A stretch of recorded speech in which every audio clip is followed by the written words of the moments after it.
কথা শেষ করে দেই তাহলে। সুবহানাকাল্লাহুম্মা বিহামদিকা আশহাদু আল্লা ইলাহা ইল্লা আনতা আস্তাগফিরুকা ওয়া আতুবু ইলাইক। আসসালামু আলাইকুম ওয়া রাহমাতুল্লাহি ওয়া বারাকাতুহু। শরীরটা আজকে বেশি ভালো না, মানসিকভাবেও পুরা বাংলাদেশের মানুষের মতোই আমাদেরও মানসিকভাবে যে কষ্ট, সেটিও মানুষকে অনেক প্রভাবিত করে। তারপরেও আল্লাহ রাব্বুল আলামিনের কাছে আমরা কৃতজ্ঞ যে আল্লাহ রাব্বুল আলামিন আমাদেরকে এমনভাবে এমন একটি সময়কে অতিক্রম করাচ্ছেন যেটি বাংলাদেশের ইতিহাসে একটি টার্নিং পয়েন্ট। আমরা যদি আমাদের সিদ্ধান্তগুলিকে সঠিকভাবে, আমাদের জেনারেশনকে যদি সঠিকভাবে গাইড করতে না পারি, তাহলে বাংলাদেশের ভাগ্যাকাশে নির্মম পরিণতি আছে। আর যদি আমরা আমাদের প্রজন্মকে, আমাদের জেনারেশনকে আমরা যদি সঠিকভাবে গাইড করতে পারি, তাহলে এই প্রজন্মের দ্বারা বাংলাদেশের সত্যিই পরিবর্তন করা সম্ভব। এই জন্য প্রিয় ভাইয়েরা, আপনারা কম বেশি সকলেই জানেন যে আমাদের প্রিয় মুখ, প্রিয় ভাই অল্প কিছু দিনের মধ্যে একটা মানুষ কিভাবে একটা মানুষের হৃদয়ে ঢুকে যেতে পারে, এটার যদি কোনো গবেষণা হয়, এটার যদি কোনো বাংলাদেশে স্টাডি করা হয়, তাহলে ওসমান হাদি হচ্ছে একটা ব্যতিক্রম নাম। বিপ্লবী যারা হন তারা যুগে যুগে এভাবেই টিকে থাকেন। ছোট্ট হায়াত পাওয়ার পরে মানুষ এমনভাবে অন্তরে তাকে ঢুকায় নেয়, দীর্ঘ হায়াত দ্বারাও সেটা সম্ভব হয় না।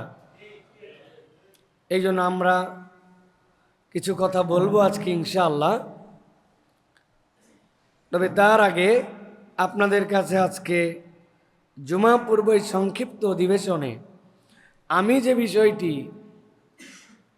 আজকে বলবো আশা করেছি, সেটি হচ্ছে যে আমাদের যে সমাজ, আমাদের যে জেনারেশন, আমাদের যে ইয়াং প্রতিনিধিত্ব করছেন, এই মানুষগুলো নিজেদেরকে পরিচয় দেন মুমিন। কিন্তু মুমিনের একটা বড় পরিচয় হচ্ছে মুমিন কখনো ভীরু হয় না, মুমিন সাহসী হয়। বাই ন্যাচারালি ইমান আপনার ভিতরে সাহস দেয়। মুমিন কাপুরুষ হতে পারে না, মুমিনের নেচারটাই হচ্ছে সে হবে সাহসী। বিষয়টা যদি ব্যাখ্যা করা হয় তাহলে এইরকমভাবে আমরা বলতে পারি, সূর্য যদি ওঠে আর মেঘ ভেদ করে যদি দুনিয়ায় আসে, তাহলে প্রতিবন্ধকতা না থাকলে সূর্য আপনাকে আলোকিত করবে, এটাই সূর্যের নেচার। সন্ধ্যা যদি লাগে, সূর্য যদি অস্তমিত যায়, রাত কালো, এটাই রাতের ধর্ম। তো মুমিনের ঈমান তাকে এমনভাবে আলোকিত করবে, মুমিন ন্যাচারালি যদি তার মধ্যে ঈমান থাকে সাহসী হবে। সুবহানাল্লাহ বিহাম। কিন্তু আমি জিজ্ঞাসা করতে চাই, আমাদের যে ঈমান আর যে মুমিনের দাবি, এতে কি মনে হয় যে আমরা সাহসী মুমিন? মনে হয়? হয় না। আপনাদের হতে পারে, আমার হয় না। আমার ঈমানের দুর্বলতা আছে। আজকে মূলত যেটা বলতে চাই, সাহসী মুমিন আল্লাহর জন্য যদি নিজেকে নিবেদিত করতে চায় এবং তার ব্যাটারি যদি রিচার্জ করতে চায়, 60টা তার জন্য আমল এবং দিক নির্দেশনা আছে। এইটা তার জীবনে না থাকলে ওই মুমিন যতই বলুক আমি সাহসী, যতই বলুক আমার ঈমান ঠিক আছে, আসলে সে সাহসীও নয়, তার ঈমানের মূল্যায়নও হয় নাই। সুতরাং আজকের আলোচনার একদম সংক্ষেপ বলবো, সাহসী মুমিন আল্লাহর জন্য নিজেকে নিবেদিত করার 60টি আমল এবং দিক নির্দেশনা। কোনো মুমিন যদি শপথ নিয়ে এই 60টি বিষয়ের মধ্যে নিজেকে নিমজ্জিত করতে পারে, সে আর সাধারণ মুমিন থাকবে না, সে একজন ব্যতিক্রম মুমিন হবে ইনশাআল্লাহ। প্রিয় ভাইয়েরা, আমি আপনাদের কাছে কোরআনের একটা আয়াত তেলাওয়াত করেছি, সূরা আল মায়েদার 8 নম্বর আয়াত। আল্লাহ রাব্বুল আলামিন সেখানে বলেছেন ইমানদারের একটা অবস্থান থাকবে। কি থাকবে? একটা অবস্থান থাকবে। কোন পক্ষে সে থাকবে তার একটা অবস্থানের ঘোষণাপত্র থাকবে।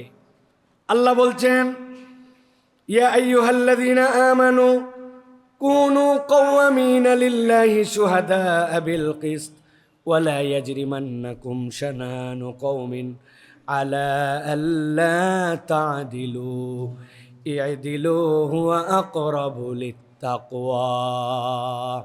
আল্লাহ বলছেন, তুমি যদি নিজেকে ঈমানদার দাবি করো, মুমিন দাবি করো, তোমার মুখের দাবিতে হবে না। কুনু কাওয়ামিনা লিল্লাহ, আল্লাহর জন্য তোমাকে সতের উপরে, সততার উপরে, আদালতের উপরে তোমার অবস্থান হতে হবে।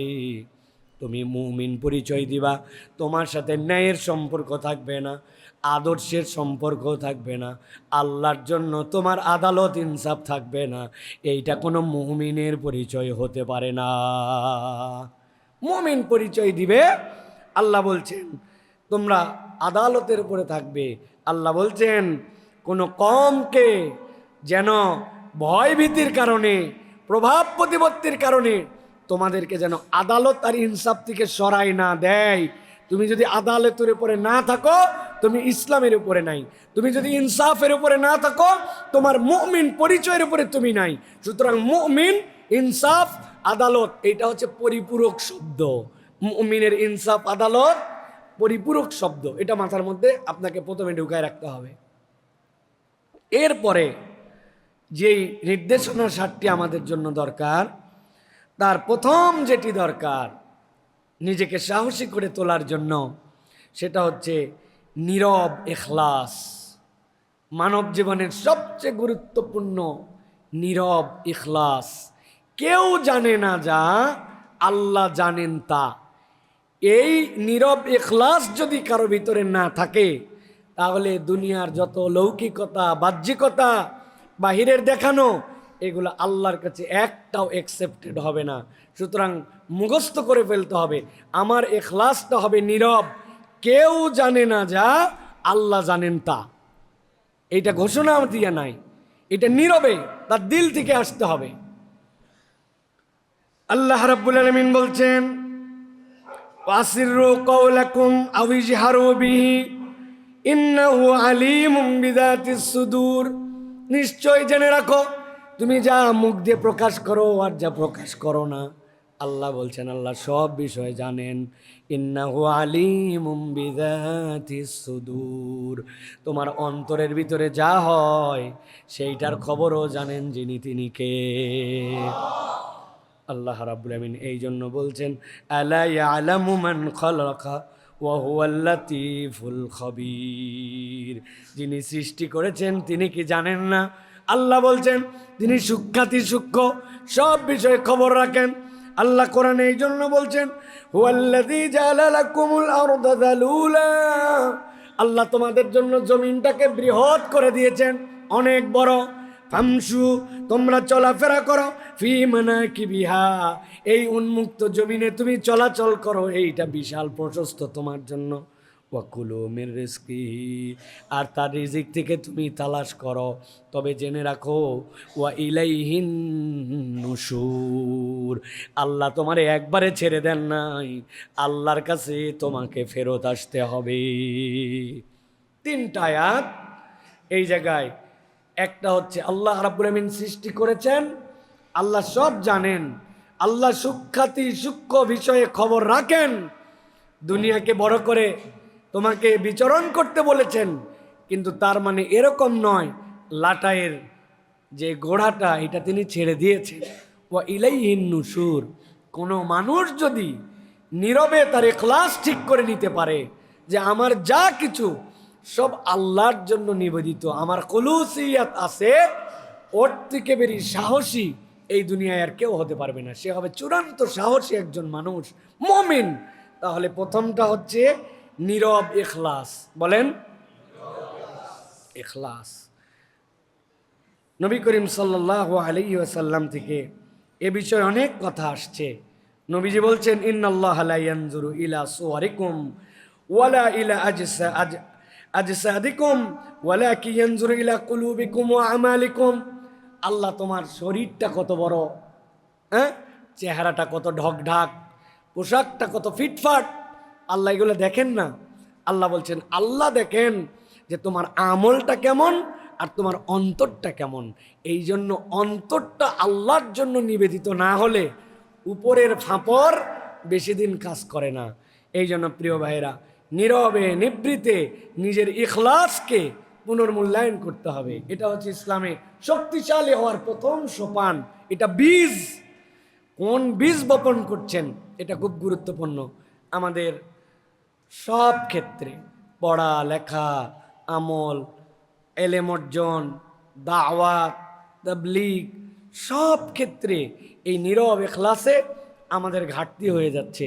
এই জন্য আমরা প্রকৃত শক্তিশালী হতে পারছি না। এটা গেল 1 নম্বর। প্রিয় ভাইয়েরা, একটা বিষয় এক্ষেত্রে আমাদের জন্য জরুরি, সাহস মানে কিন্তু সবসময় সামনে আসা নয়। এমন কত সাহস আছে, নীরবে আল্লাহর জন্য কাজ করতে পারাও সাহস।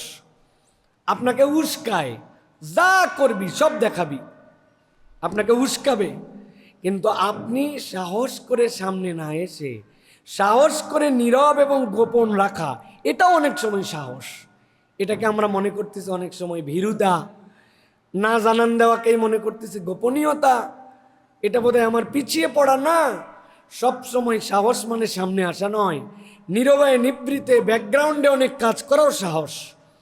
সুতরাং এই ক্ষেত্রেও আমাদেরকে সতর্ক হতে হবে। 2 নম্বর, অন্তরের জিহাদ। এটা হচ্ছে মানুষকে সাহসী করে, নিজেকে থামানোর সাহস। অন্তরের জিহাদ মানে কি? নিজেকে থামানোর সাহস। ফুল স্টপ দিব কোথায়, এইটাকে নিজের ক্ষেত্রে মূল্যায়ন করতে শেখা। এটা হচ্ছে নিজেকে সাহসী করে অন্যরকমভাবে মানুষকে। আল্লাহ কোরআনে বলেছেন সূরা নাজিয়া 40 এবং 41 নম্বর আয়াতে, وَأَمَّا مَنْ خَافَ مَقَامَ رَبِّهِ وَنَهَى النَّفْسَ عَنِ الْهَوَى فَإِنَّ الْجَنَّةَ هِيَ الْمَأْوَى। আল্লাহ বলছেন যে নিজের আত্মনিয়ন্ত্রণ করে নিজের নফসকে থামায় দেয়। কিভাবে থামায়? নফস চায় এইটা কর, আল্লাহ বলছেন এইটা কর। দুইটা জায়গায় তার কনফ্লিক্ট তৈরি হয়। আল্লাহকে ততদূর পর্যন্ত মানে যতদূর পর্যন্ত তার মন চায়। যেখানে যে দেখে আমার মনের সাথে মিলে না, সমাজের সাথে মিলে না, আল্লাহকে সেখান থেকে বাইপাস করে দেয়, নফসের অনুসরণ করে। এই রোগে রোগাক্রান্ত আমাদের কম বেশি আমরা সবাই, ঠিক ঠিক না ভাই? কম বেশি সবাই আমরা। আমি যেখানে মনে করছি আমার এই পর্যন্ত আল্লাহ লাগে, আমি আল্লাহ নিয়েছি, যেখানে যে আল্লাহ শেষ আমার মনে হয়েছে না। আমার নফস এখন সমাজ এইটা বলে, চাহিদা এইটা দেয়, আমি সেইটা বাস্তবায়ন করি। আপনি যদি আমাদের সমাজে দেখেন, প্রত্যেকটা ক্ষেত্রে এরকম লোক খুঁজে পাওয়া যাবে। কোনো মরা বাড়িতে যাওয়ার সময় মহিলারা পর্দাপুশিতা করে যায়, ওই মহিলায় আবার বিয়ে বাড়িতে যাওয়ার সময় এমন বেহায়া হয়ে যায়, আছে না ভাই? রমজানের শেষ দিন পর্যন্ত তার আল্লাহর জন্য ডেডিকেশান একরকম, আর পহেলা শাওয়ালে ঈদের দিনে তার ডেডিকেশান আরেক রকম। ওই মানুষটাই উল্টা হয়ে গেছে, 360 ডিগ্রি ঘুরে গেছে। আল্লাহ বলছেন তোমার এই সাহস তোমাকে কখনো সামনে নিতে পারবে না যতক্ষণ পর্যন্ত তোমার নফসকে তুমি নিয়ন্ত্রণ না করবে। এই জন্য প্রিয় ভাইরা, অন্তরের জিহাদ, নবীজি বলছেন আল মুজাহিদু মান জাহাদা নাফসাহু ফি তাআতিল্লাহ। আল্লাহর অনুসরণে যে নিজের নফসকে লাগায় দেয়, প্রচেষ্টা করায়, ওইটাই হচ্ছে প্রকৃত মুজাহিদ, ওইটাই হচ্ছে জিহাদকারী। এই জন্য প্রিয় ভাইরা, আজকের যুগে অনেক জিহাদ আছে। একটা জিহাদ শুধুমাত্র 24 ঘন্টা করে দেখেন কীরকমভাবে নফস পরিবর্তন হয়। হারাম দেখব না, চোখ দিয়ে হারাম দেখব না, কি অনলাইন কি অফলাইন, দেখেন কি ঠেলা, নিজের মধ্যে কি পাওয়ারফুল রিচার্জ হয়, নিজের জীবন কিভাবে সাহসী হয় আপনি টের পাবেন। কিন্তু চলতে বিলবোর্ড দেখি, রাস্তায় পোস্টার দেখি, মোবাইলে ওয়াজ দেখি, ওয়াজের মধ্যে বিজ্ঞাপন দেখি, সুযোগ পাইলে আকর্ষণীয় থাম্বনেল দেখলে ওইটার মধ্যে ক্লিক করে দেখি, ইউটিউব দেখি, ফেসবুক দেখি, মানে আমার যত ধরনের গুনাহ এর সবগুলির ইনপুট আমার চোখ এখন। এই জন্য নিজেকে, অন্তরকে থামানোর সাহস, এটা হচ্ছে নিজের সাথে নিজের জিহাদ। এইটা যদি না থাকে তাহলে এইটা প্রকৃত সাহসী মানুষ হতে পারবে না। এটা আল্লাহ রাব্বুল আলামিনের ঘোষণা প্রিয় ভাইরা। এই জন্য আমাদের 2 নম্বর মনে রাখতে হবে যে জিহাদটা আমার অন্তরের সাথে করতে হবে সবার আগে, যে আমার অন্তরকে আল্লাহর দিকে আমি মুখাপেক্ষী করতে পেরেছি কিনা। 3 নম্বরে একা হলেও হকের পক্ষে থাকা। আপনি একা, কেউ আপনার সাথে নাই, কিন্তু আপনি হকের পক্ষে আছেন। এটা হচ্ছে একটা স্পিরিচুয়াল পাওয়ার। এটা হচ্ছে এমন একটা পাওয়ার, যেই পাওয়ার আপনাকে এমন সাহসী করে তুলবে যে আপনি কল্পনাও করতে পারবেন না। কোরআন আমাদেরকে বলছে, আল্লাযীনা ক্বালা লাহুমুন নাস ইন্নান নাসা ক্বাদ জামাউ লাকুম। একদল লোক নবীজি সাল্লাল্লাহু আলাইহি সাল্লাম পাঠিয়ে দিলেন তাদেরকে জিহাদের জন্য। তারা সংখ্যায় 70 জনের মতো কাফেলা। তারা যেখানে গেলেন, যাওয়ার পরে তাদের কাছে খবর দিল, তোমাদের সামনে যারা আসছে কয়েক হাজার, তোমরা 70 জন কি করবা? ফেরত চলে যাও, অযথায় জীবন দেওয়ার এখানে দরকার নাই। আল্লাহ রাব্বুল আমিন বলছেন, ওই বান্দাগুলা আল্লাহর জন্য এমনভাবে ডেডিকেটেড ছিলেন, এমনভাবে আল্লাহর জন্য নিজেদেরকে উৎসর্গিত করেছিলেন। আল্লাহ কোরআনে তাদের কথা উল্লেখ করেছেন, আল্লাযীনা ক্বালা লাহুমুন নাস ইন্নান নাসা ক্বাদ জামাউ লাকুম। তোমাদের জন্য বহুত মানুষ এক হয়ে গেছে, ফাখশাউহুম, তাদেরকে ভয় করো, অযথা নিজেদের জীবন বিলায় দিও না। আল্লাহ বলছেন, এই কথা শোনার সাথে আগুনের মধ্যে পেট্রোল পড়লে যেরকম দাউ দাউ করে জ্বলে ওঠে, আল্লাহ বলছেন ওই মানুষগুলার ঈমান এমন ভাবে বেড়ে গেল, ফাযাদাহুম ঈমানা ওয়া ক্বালু হাসবুনাল্লাহু ওয়া নি'মাল ওয়াকিল। তাদের ঈমান এমন বাড়লো, তারা বলল, আল্লাহ ছাড়া কারো প্রতি আমাদের ভরসা নাই, ভালো মন্দ করতে পারেন একমাত্র আল্লাহ। আল্লাহ বলছেন, আমি তাদের কথা উল্লেখ করে দিয়েছি কোরআনে, যে একদম ছোট দল, কিন্তু কিসের উপরে অটল অবিচল? তারা হকের পক্ষে ছিল। হকের পক্ষে থাকার একটা শক্তি আছে, দিলের মধ্যে একটা জোর আছে, আপনার মধ্যে একটা হিম্মত আছে যে আমি ন্যায়ের পক্ষে, কেউ নেই তাই কি, আমি আছি টিকে। এই মানুষদেরকে আল্লাহ রাব্বুল আলামিন সাহসী করে দেন, সম্মানিত করে দেন। মুসনাদ আহমদের হাদিসের মধ্যে আসছে, লা ইয়ামনাআন্না আহাদুকুম লা ইয়ামনাআন্না আহাদাকুম হাইয়াতুন নাস আন ইয়াকুলা বিহাক্কিন ইযা আলিমাহু। যদি কোনো ব্যক্তি জানে যেটা হক, এটা সত্য, তাহলে সে সিঙ্গেল হতে পারে, কিন্তু সে হকের পক্ষ ত্যাগ করবে না। এইটা সে জানলে হককে প্রকাশ করবে। সুবহানাল্লাহ। এটা একটা শক্তির ব্যাপার, এটা একটা সাহসের ব্যাপার। আমরা আমাদের যেই ভাইয়ের কথা বলছিলাম, আপনি খেয়াল করে দেখেন, পুরা দুনিয়া একদিক ছিল, কিন্তু সে তার কথা বলতে শুরু করছে, এমনভাবে বলছে, এতভাবে বলছে যে এক ব্যক্তি বাংলাদেশ হয়ে দাঁড়ায় গেছে। ঠিক কিনা? এক ব্যক্তি বাংলাদেশ হয়ে দাঁড়ায় গেছে। সুতরাং হকের পক্ষে থাকা, এই চেতনাকে লালন করা, এটা হচ্ছে আমাদের জন্য খুব জরুরি প্রিয় ভাইরা।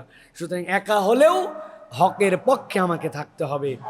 ইমামে আজম আবু হানিফা রহমতুল্লাহি আলাই, যুগ শ্রেষ্ঠ।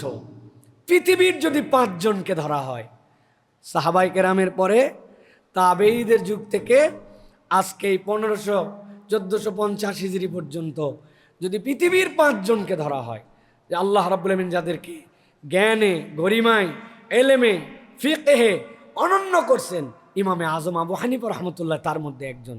উনার মতো লোককে তারা কত কৌশলে রাষ্ট্রীয় কাজীর দায়িত্ব দিয়েছে, কিন্তু তিনি বলেছেন, আমি মনে করছি ওই কাজীর ওখানে বসার পরে ফরমানটা উপরের দাবি অনুযায়ী দিতে হবে, আমি শুধু মাইক, আমি ব্যক্তি হিসেবে কাজ করতে পারবো না। ইমাম আজম রহমতুল্লাহ দায়িত্ব নেন নাই, তাকে জেলে রাখছে, তাকে মারছে, বেত্রাঘাত করছে, কিন্তু একাই তিনি দাঁড়ায় গেছেন। এই যে দাঁড়ানো, কিসের থেকে আসে? এটা আসে যে আমি ন্যায়ের পক্ষে, আমার তো ভয় নেই, আমি মরলে তো শাহাদত, বাঁচলে তো গাজী, তা আমার দুনিয়ায় ওজা, পরকালে তা। আর যেই ব্যক্তিরা মনে করে মরলেই তো দুনিয়া শেষ, ওদের কাছে তো আপনি জীবন দেওয়ার কোনো কাহিনী খুঁজে পাবেন না, ঠিক কি না? ও বাঁচতে চায় আর আমি মরতে চাই, পার্থক্যটাই তো এই জায়গায়।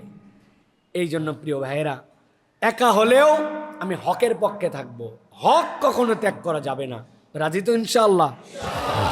প্রিয় ভাইয়েরা, 4 নম্বরে দোয়াকে অস্ত্র বানানো।